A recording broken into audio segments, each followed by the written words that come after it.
Om Sahana Vavatu Sahano Bhunaktu Saha Viryam Karavavahai Tejasvinavadhetamastu ma vidvishavahai. Om Shanti Shanti Shanti. Harihi Om Shri Gurubhyo Namaha. Harihi Om. Namaste. So today we will discuss about Sankhya philosophy. So it is also known as Darshana in Sanskrit. Darshana means vision. Like as I said before, the source of knowledge. If anyone wants to know anything about spiritual life and about good life, for them, the means of knowledge will be Veda. Okay. So Veda means knowledge, which we have already seen in our Bhagavad Gita class. And Veda has two portions. The first portion deals with lifestyle and different rituals. And in the last portion, it is all about knowledge, knowledge about truth, the self. Who am I? That is being discussed in the form of Upanishads. So the whole idea is to overcome misery. As a human beings, we have different problems. One is psychological problem and another is physiological problem. Physiological problems can be overcome by different methods. Like if we are not well, then we can take some medicines, undergo surgery. There are so many things. In those days also we had Ayurveda. Even surgery was done very long back. But those days surgery was very dangerous. They did not had any kind of the methods to check and all that. They say that if they have to, they give that injection, I don't know, for losing consciousness. So those days they used to hit with the plank on the head. So the man will fall down. Till then they have to finish quickly. The surgery has to be done very fast. So that was the way it was done. But somehow they could discover to overcome physiological problems. But when it comes to psychological, there we need some knowledge, because what happens in physically, anything happens to us, it may take time to cure. But if we have taken it wrongly, if I feel insecure, oh, I may die, something is going to happen to me. So if I continue to be like this, if I, will I be all right? Will I continue to be deceased person always? What will happen to me? All that kind of, psychological issues, it may take you to depression, etc. So the continuous thought about sadness can be called as depression. And you may lose control over it. The thoughts will come as a wave, one after one, about insecurity. So we see in the history that human beings been trying to find a solution for this misery, to overcome this misery. So we have different methods.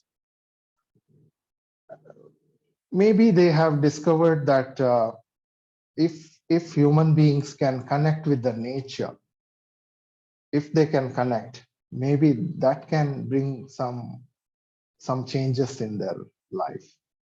So they discovered varieties of rituals where they felt that give and take. when you give something to nature, nature will give you back also. So varieties of rituals in the form of prayers, offerings, and the five elements, fire, space, and fire, water, all these five elements are called nature.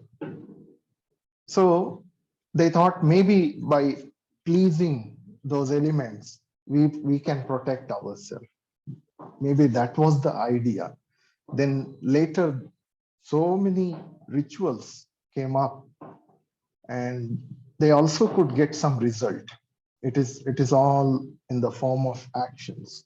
They have to offer so many things, and also varieties of chantings, mantras, shlokas, verses, different form of worship came up.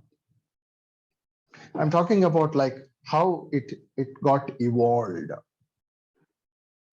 And the whole idea is to overcome the misery, to get rid of human insecurity.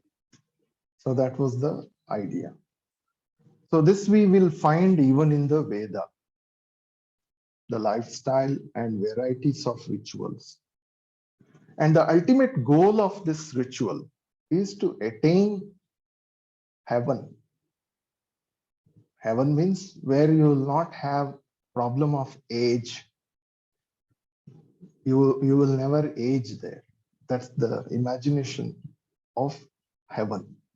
Imagination, and also it is said like that. You will not grow old. You will remain always young. And you will not have any disease. And your skin and all the senses will be in a very good condition. It will be all evergreen. The energy, the power remains always same.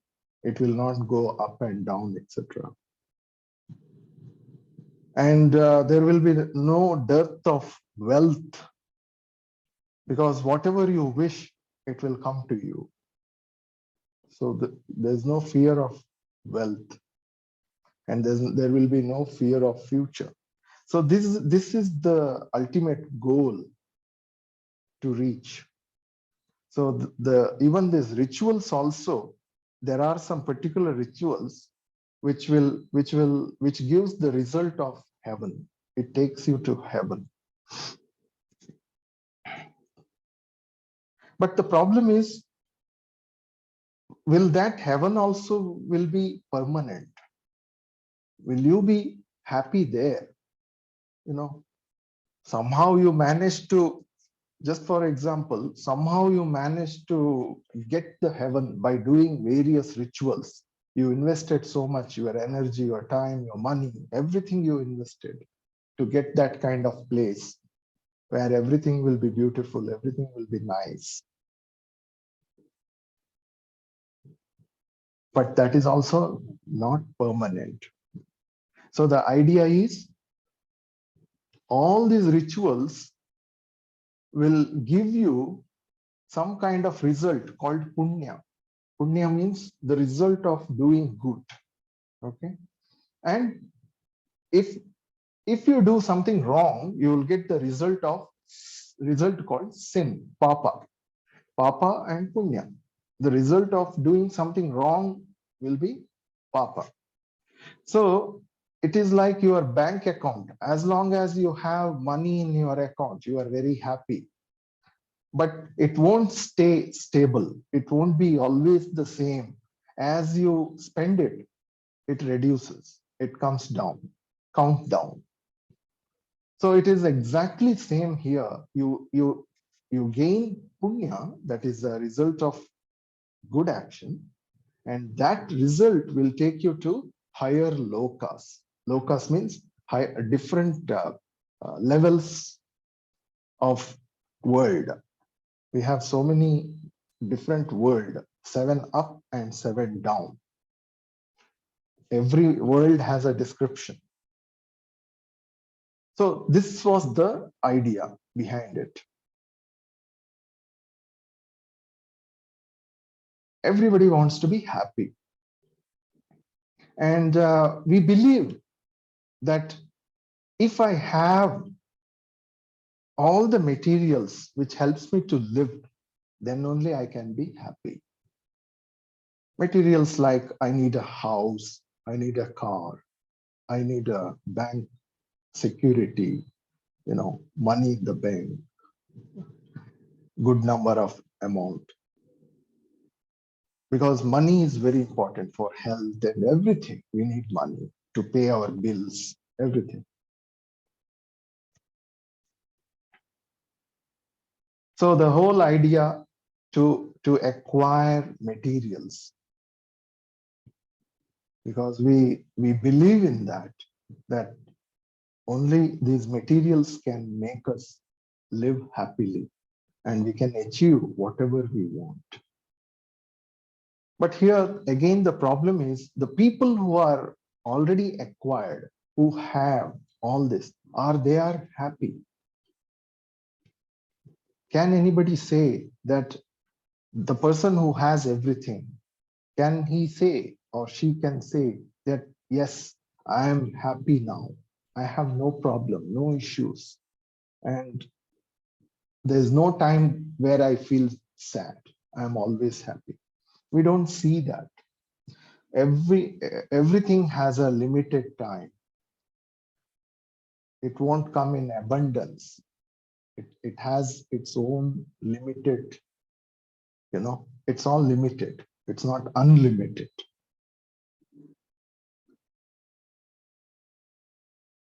So these are the things provoked people go after these philosophies. And of course, everybody is looking for that.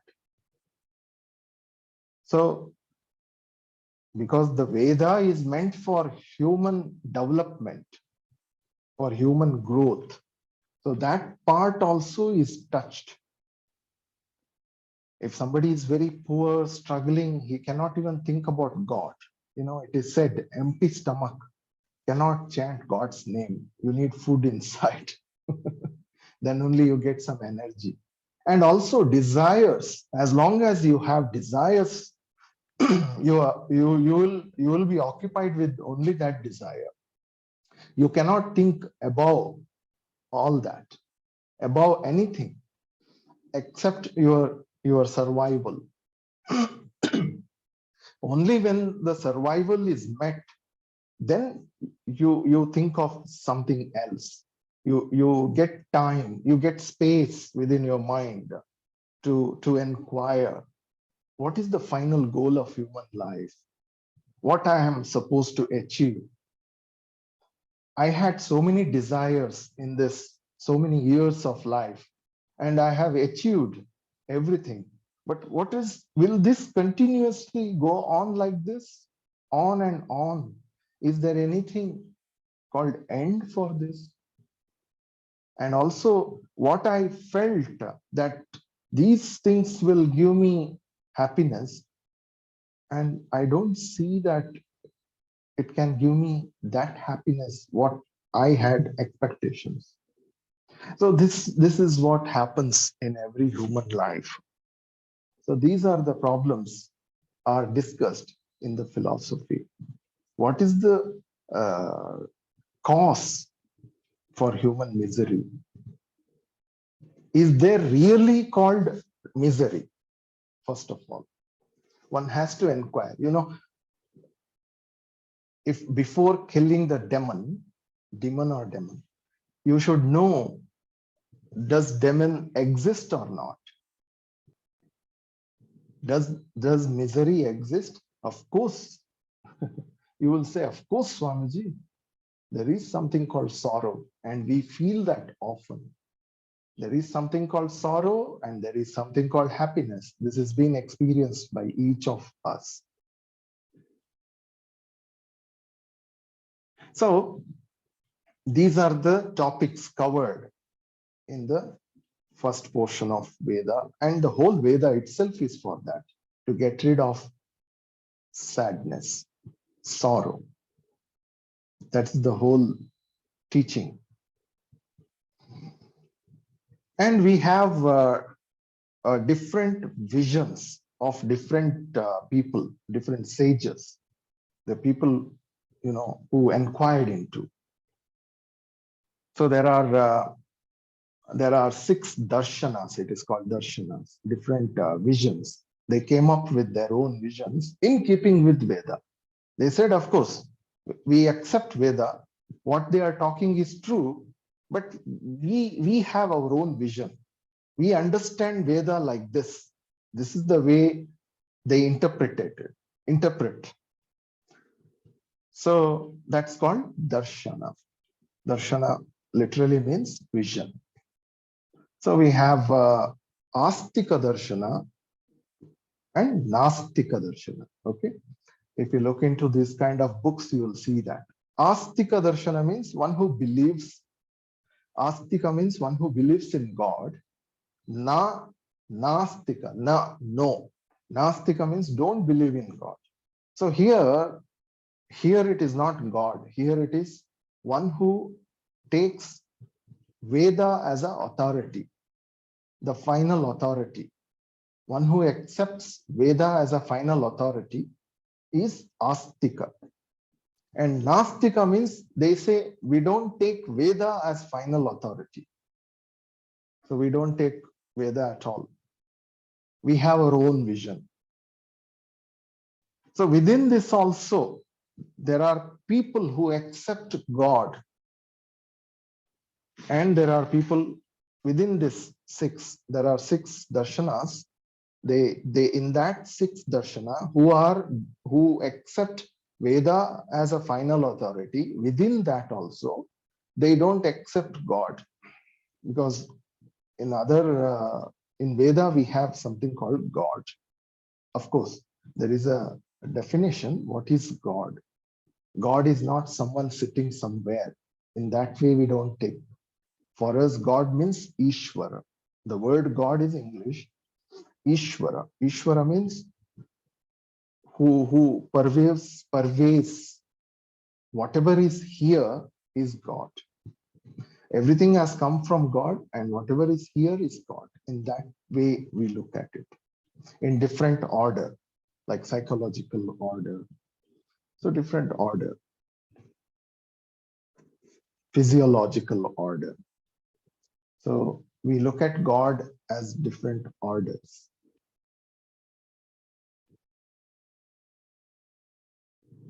So there is a darshana called Sankhya.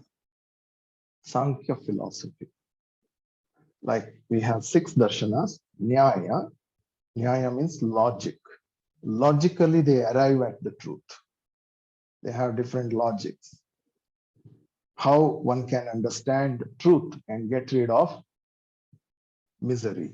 That is the aim. Then Vaishishika, the other darshana. They talk about atomic evolution. Then comes Sankhya. Sankhya deals with nature and spirit.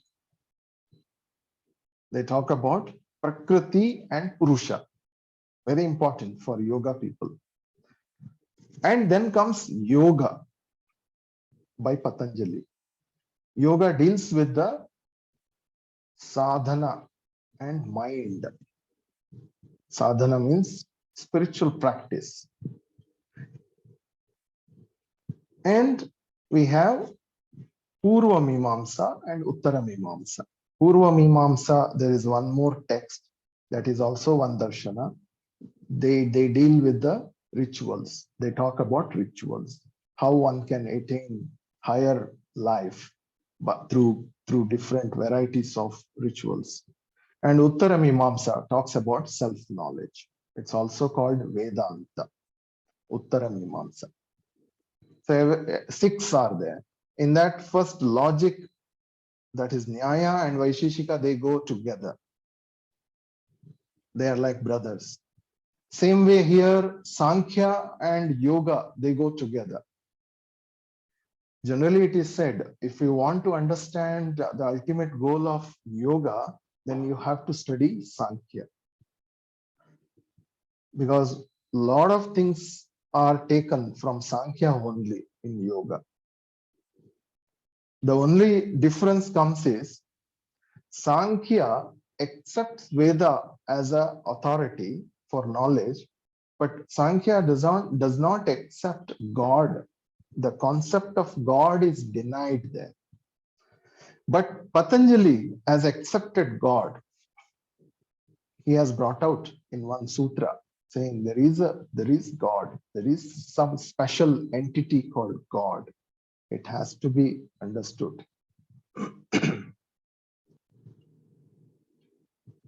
See, all these are possible. All these visions are allowed in this culture. Everybody had opportunity to come up with their own visions, and if it is very logical, and if it is in keeping with Veda, and it can take people towards spirituality and truth, then they accepted it. People study it before denying it, not just we don't accept. No, the idea is the reverence for knowledge, open mind. You accept. You study how much it can give you, how much it can help you. If the subject matter is about how to get rid of misery, then it is very important for me. I want to know it. What is the vision of this person? How he explains. So you study with the open mind. If it helps you, well and good. If not, it helps you to deny that this vision won't help. So both the way you are the winner.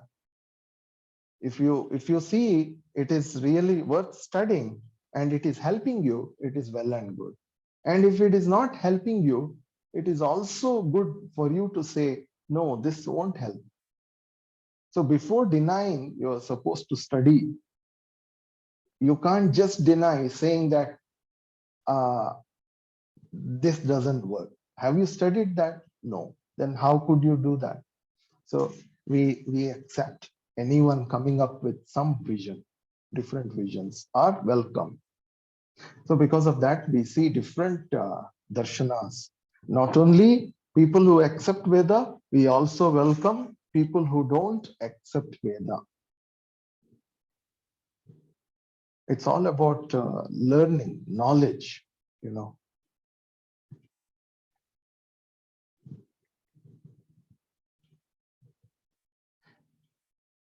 So we have two types of people. Two ways. Actually, we have two ways. One is the people who accept Veda as it is. They don't try to do anything with it.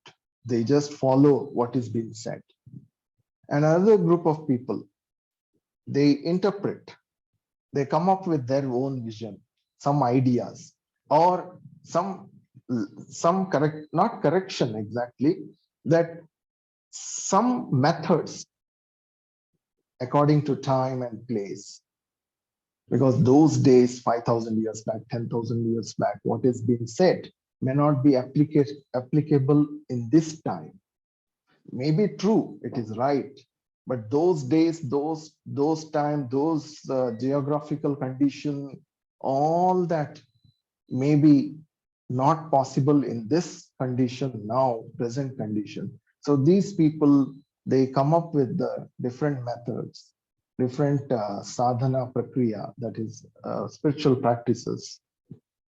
So the people who follow exactly, they are also welcome, and people who come up with the different methods, they are also welcome. So now the whole idea is how to get rid of misery. Interesting.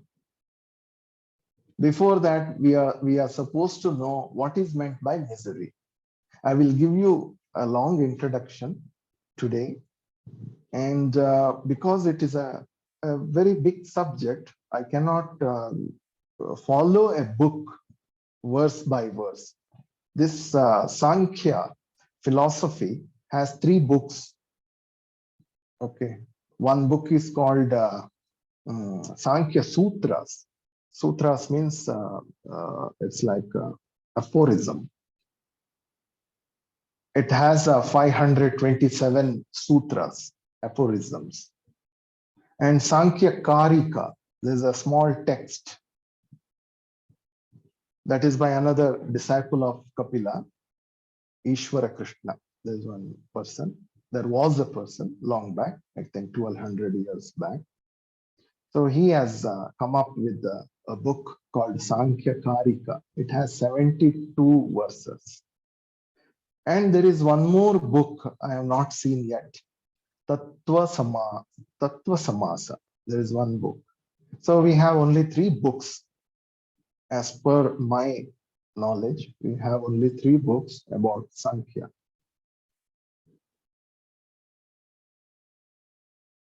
So before entering into Sankhya, we have to know the purpose of studying this Sankhya. Very interesting. The name Sankhya has 2 meanings. Okay. In every Sanskrit word, it's very difficult to understand what meaning we are supposed to take. That's why we need support of a book. There are so many commentaries also for each darshana. So for this Sankhya philosophy also, we have different commentators who have written commentaries. Gaudapada, there's a great person who was, we don't know exactly which Gaudapada, okay, because in India, we have similar names for many people. But the person called Gaudapada, if he is real Gaudapada, what we think, then he should be the grand teacher of Shankaracharya. Shankaracharya was a main person who came up with the Advaita teaching. And his teacher was Govindapada and his teacher was Gaudapada. And we have one more person called Vijnana Bhikshu. I think he's from Buddhism. So he also has written commentary for this.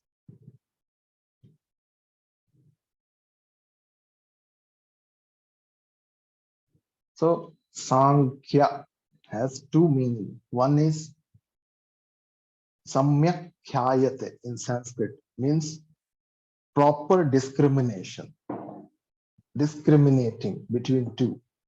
What is real, what is not real, what is right and what is wrong. So that kind of discrimination. Another is just the simple meaning, numbers. Because this subject deals with the evolution. How this universe got evolved, from what? Is there anything behind this? Is there anything called source for this creation? How this creation happened? So they came up with some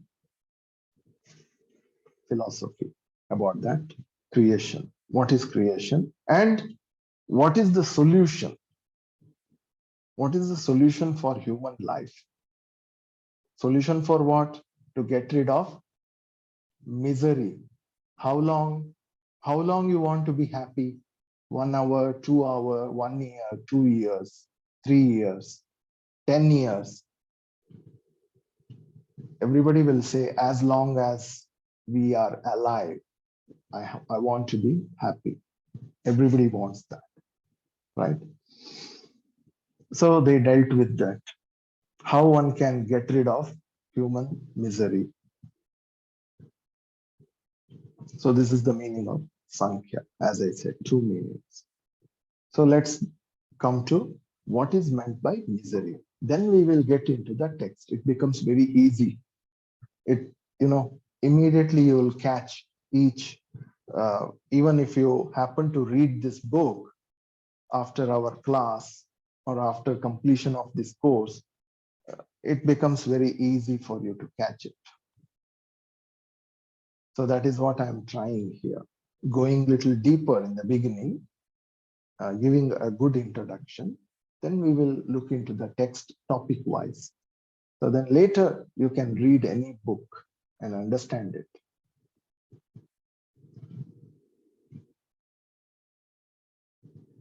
So misery. First we have to understand the misery. In Sanskrit, dukkha. What is meant by dukkha? So we are starting a subject with the misery only, because the result will be sweet. Result will be you get rid of misery. You start misery and you end with the happiness. That's the idea here. Okay. So any object, when we come in contact with any object, we may feel happy, we may feel unhappy. Sukha and dukkha. Sukha means happy. Pleasure and pain. Any object. So now the question is this unhappiness, what I am feeling, is this in the object? I feel unhappy, right? You also feel, everybody feels sad, unhappy. Now the question is this unhappiness in the object? No, not possible. Because see the logic. If I feel unhappy with the particular object, take for example a pen. I am unhappy with this pen. Okay. Other person may not be same. He need not feel unhappy. He may feel more happy looking at the pen. Wow, what a color, what a beautiful pen it is. So another person may take it, okay. Generally they say like this. How was the food? Like that, 50-50. It's okay. So for some people it is like this. For some people it's like this. For some people it is like this. What nonsense pen is this? I don't like that. So you cannot say the happiness is in the object. It's not in the object. Then where is unhappiness? How we come in contact with the object? Through senses, right? Through senses we come into contact with the object. So does this unhappiness manifest in the senses? Now, first of all, we discovered that in the object, there is nothing called happiness and unhappiness. Okay. Say, there are some competitions, the pet competition. They take dogs and cats for the competitions, where they have to prove that my cat, my dog is one of the best dog in this country or in this city. The best, very well built, well behaved, a nice hair, very good looking, plumpy, all that. So, and one dog will win, poor dog. He doesn't know where he's going. For him, it is just outing, seeing, looking at so many people, lights, etc. And they take the dog and make him walk around. It will be on in the ground, big, huge stadium or somewhere. He has to run, pick up the ball, come and wag the tail, go around the person. All that the dog has to do, whatever way it is trained. And finally, one dog will get the award, and it's a golden trophy, very huge, lot of money. One, I don't know, maybe $25,000 rupees. Sorry, $25,000. Maybe winning the amount, a huge amount, and everybody takes the picture. Dog doesn't know anything. The man feels so joyful. In some of the picture, dog is not seen. Only that man and the trophy, whatever the gift is given to him, that is only seen in some pictures, because the owner is so happy. So same way here, in the object, there is nothing called happiness and sadness. This is very sure for you, right? It's very clear. There is no happiness and sorrow in the object. That one thing is ruled out. Now come to the senses. When you touch the object, when you taste the object, you feel happy and unhappy. Does that particular senses feels happy and unhappy? Yes, no. Why? Because sometime, you may be touching the object, but if your mind is somewhere else, you won't feel any change. You don't feel happy or unhappy. Unconsciously, or your mind is not focused on a particular thing. There should be a proper connection. Your mind and the senses and the object, when they all come together, some yoga it is called, Samyak yoga. See, this word came up, you see. Very good word, yoga. Here, when all together, proper alignment in a yogic language, in Hatha Yoga language, if everything is in proper place, when you do warrior 1, 2, 3, proper alignment, your body, your mind, and then your breath all together, then you get the result of doing that particular action, right? Perfect. So the object has to come in contact with the senses, and your mind also should be present in that. If your mind is somewhere, you don't see the difference. You don't really understand what's going on. Sometimes something hot you hold, and it takes few seconds to understand that I'm holding something hot. Oh my God. Because you are looking at the TV. So your mind is not on that. Perfect. So you can't blame the senses are the cause for being misery. So it is, the misery is not in the senses also, not in the object also. Now, where is the misery? Who feels the misery? I feel misery, sir. I feel sad. What are you talking about? Yes, you feel sad. Let discover who is the person to feel this first of all. First of all, when you go to a doctor, he won't give you medicine just like that. He has to analyze. He has to check. He has to take some MRI, some X-ray. All the reports come to the doctor's table. Then he look at all the reports, then gives the medicine. Even a small back pain, they just don't give you painkiller and send you home. They will ask you to take an X-ray. Is there anything deeper problem? Is there any nerves, some problem, or slip disc? Is there any slip in the disc? All that they have to know.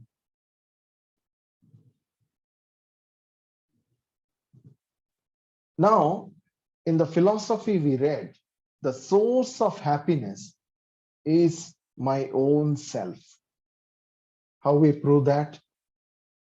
We have one example to understand. One example is deep sleep. When we are in a deep sleep, we don't have house, home in the deep sleep. We have nobody, no person, no people, no object. Still we feel happy inside. Inside in the sense, when you wake up, when somebody wakes you up, you feel joyful. If somebody asks you, how do you feel now? You naturally say, I feel so happy, so nice. I had a very good sleep. So there was no object, nothing, no people, still you felt joyful. That is one example. Another example is a baby, up to 5-year-old baby. Okay. In India, up to 5-year-old baby is considered as God. Up to 5-year-old only they celebrate birthday properly, in the sense it's a big ritual at home. After 5, they may not, or just distribute some sweets that you have to say it's my birthday, and you distribute some sweets, etc. But up to 5-year-old, they worship, because the baby, the mind has not yet evolved. It is still in its own nature. So by nature, baby is always happy. You will never see sad baby, very sad, depressed baby. You will never see. When you think of baby, it is always joyful. Of course, it may cry. If there is hunger, etc., the baby may cry. But by nature, baby is always joyful. So that proves that our inner self, what we talk about self, that my own true nature. What is nature here? The fire has a nature of heat. So by nature, fire is heat, hot. Water, by nature, it is cold. Human being, by nature, is joyful. Very interesting. You think about this.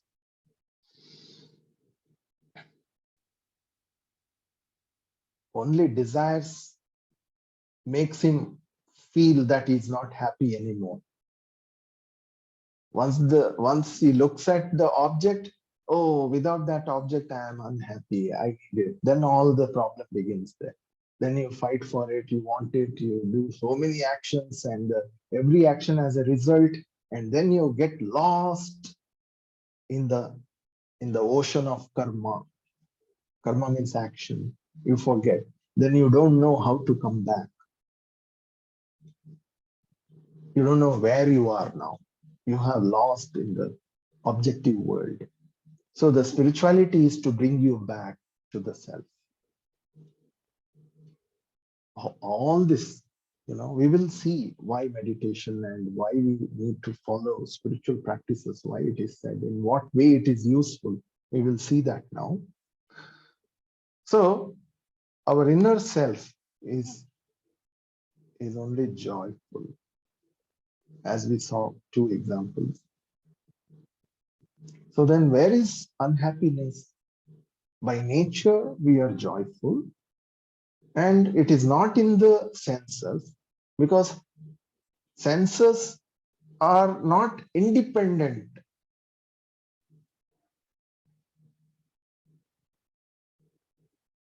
They bring the light from somewhere. Like, for senses to work, mind also necessary. And what about mind? Mind also is not independent. It has to borrow energy or light from somewhere.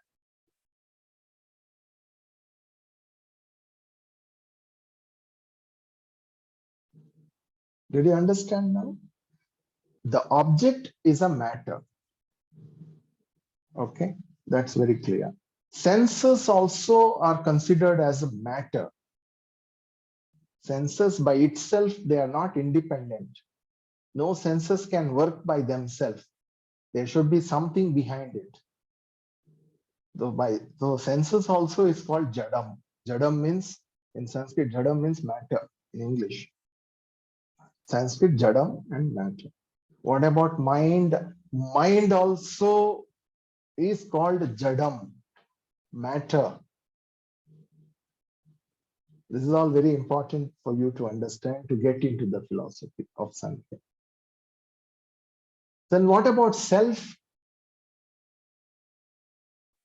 Self is the source of energy, source of everything. So that self is consciousness. Self is consciousness. So the body by itself, it is matter. Mind by itself, it is matter. Object is also a matter. Only when object come in contact with senses, and when there is a mind connected to the senses, and you are fully present there, when all come together, only you feel you feel something there, pleasure or unhappiness, pleasure or pain. These are the opposite. Whether you feel pleasure, whether you feel pain. For both, you need a proper contact.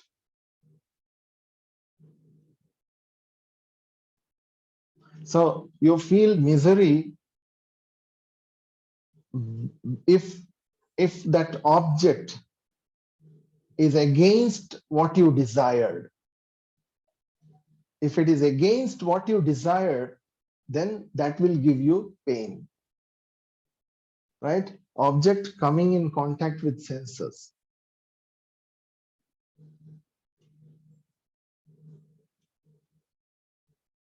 So, and one more thing, the third one is the object and the senses coming in contact, and then senses and the mind. And the third one is effort. You may feel misery when you put lot of effort there.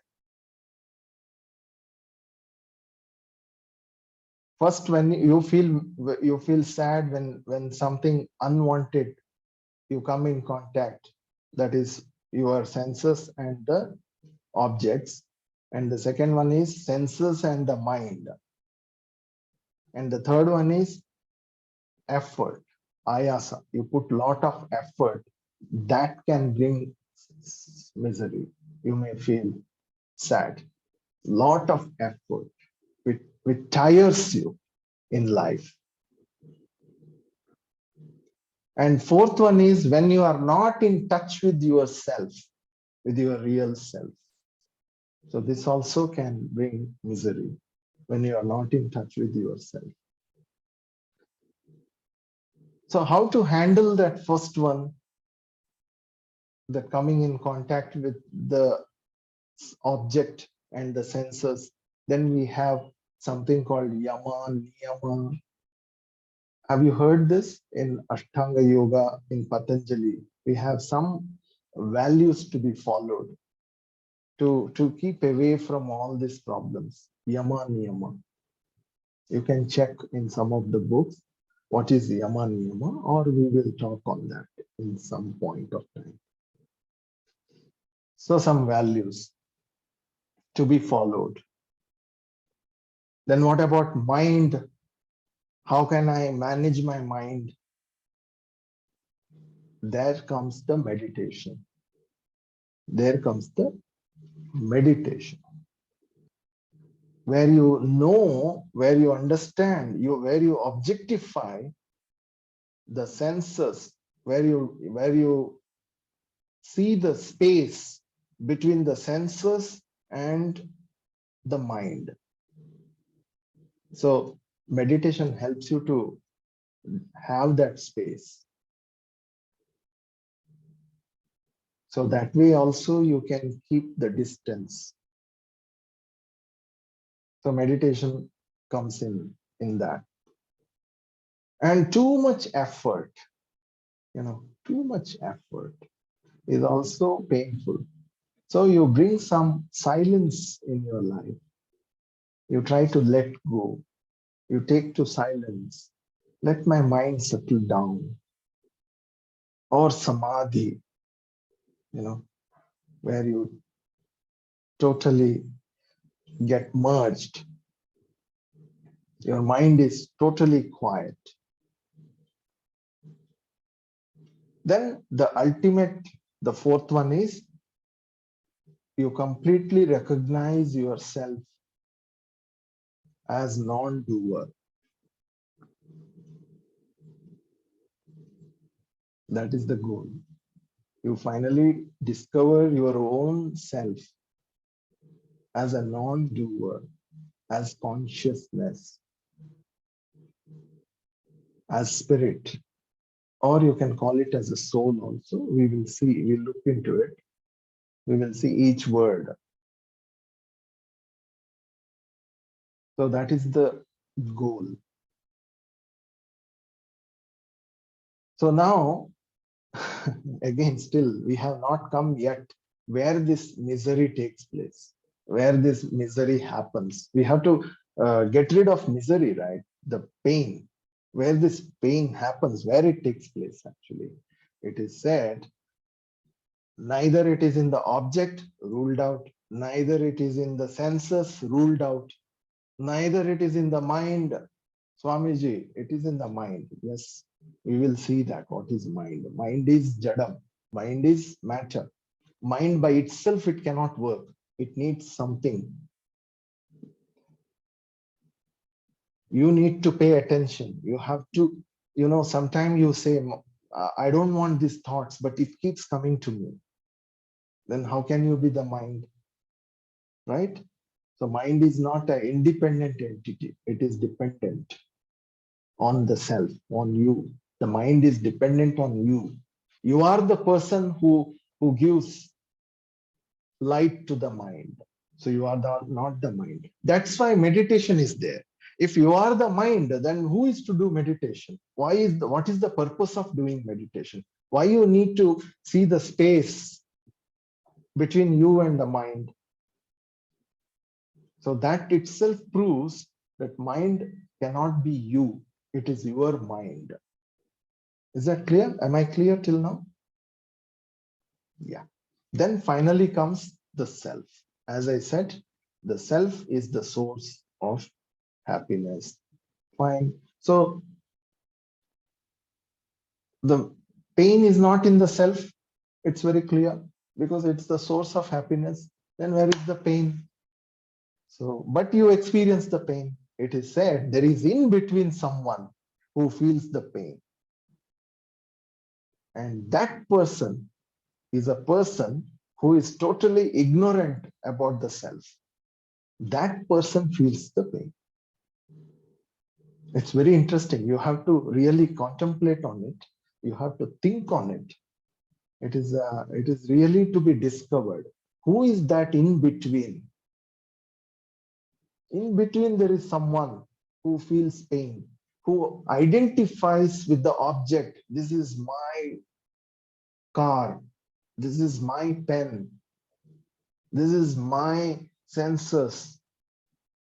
This is my mind. I am the person who have to do everything. I am the person who wakes up and does, I raise the sun.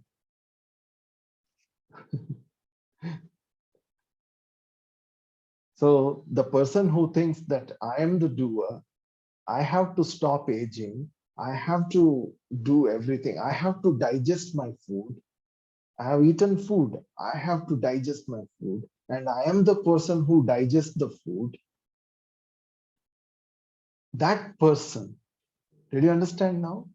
The person who thinks that he is the doer, he decides everything, he creates his destiny, he brings changes everywhere. When you look at from the top, from the from the aeroplane itself, forget about space. This man looks like some dirt, a small piece of some I don't know how to explain.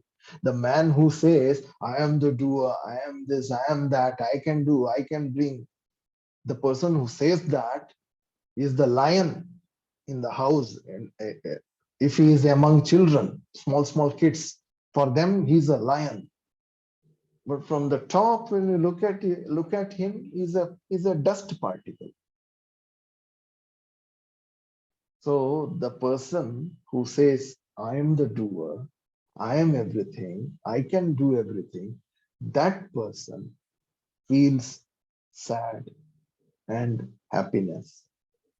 That is the person.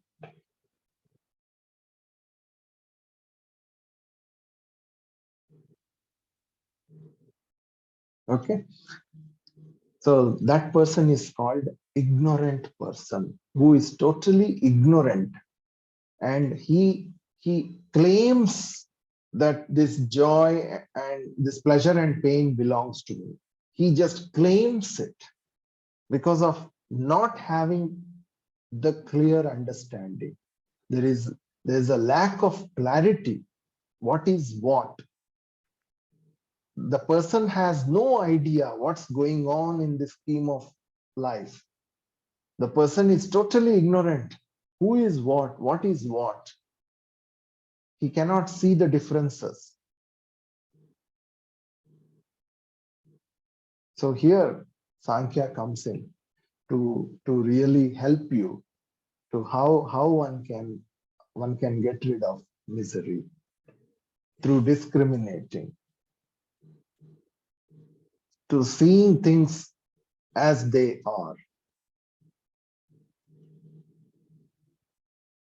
So this is very interesting philosophy, and it is a book, oldest book, because we see this Sankhya is mentioned in many scriptures, many books, uh, because it has a very good logic, and they have really dealt very closely with the human life. They have touched the inner soul, I can say. They have touched. So without Sankhya philosophy, the yoga is still pending. It is like that. So yoga is more about practice, and Sankhya is about knowledge of that, knowledge of truth. So they are brothers. So only when you understand Sankhya, then you know why yoga. That is the way we learn. So we will see the further classes. What does Sankhya has to say? Om Shanti Shanti Shanti. Thank you.